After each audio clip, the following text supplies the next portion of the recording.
Mani, hapo tangu zamani. Niaje kama umetulia aje? Hapo papa. Hapana, nimekaa hapo niokolee. Nikuokolea aje? Bana nilikuwa nataka trust. Ai. Kwani uko na fomu? Niko na fomu ya ile msichana anaitwa Mili. Ai.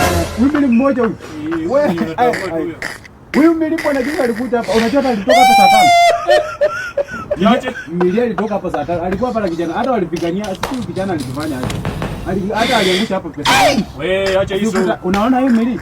Huyu Mili mmoja, unaona huyu kijana wa Masio mwenye anaotunganga busu.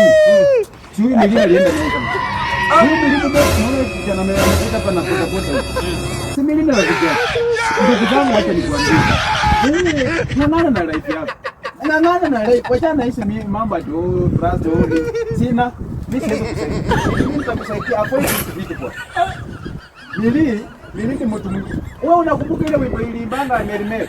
Hebu zikise wewe wimbo. Haya jana mambo. Mili utamuweza. Mili alikuwa anamtafuta hapa juu. Alipia huyo kijana sijui 3,000 1,000 kwa nyumba. Sasa hata kama umemwacha kwa nyumba, hebu uangalie umemwacha ukamwonyesha penye pesa yako siku.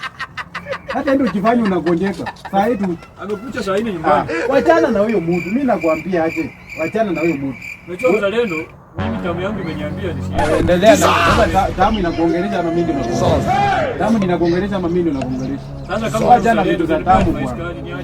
Sasa tamu unaniambia tamu imeniambia. Sasa tamu pia inaongea. Mimi nimekwambia ukweli yenyewe niko nayo. Sasa bwana aje hiyo maneno. Sawa, uzalendo juu ya rafiki yangu. Mimi nimekwambia nisikishe bwana. Umesikia? Ah.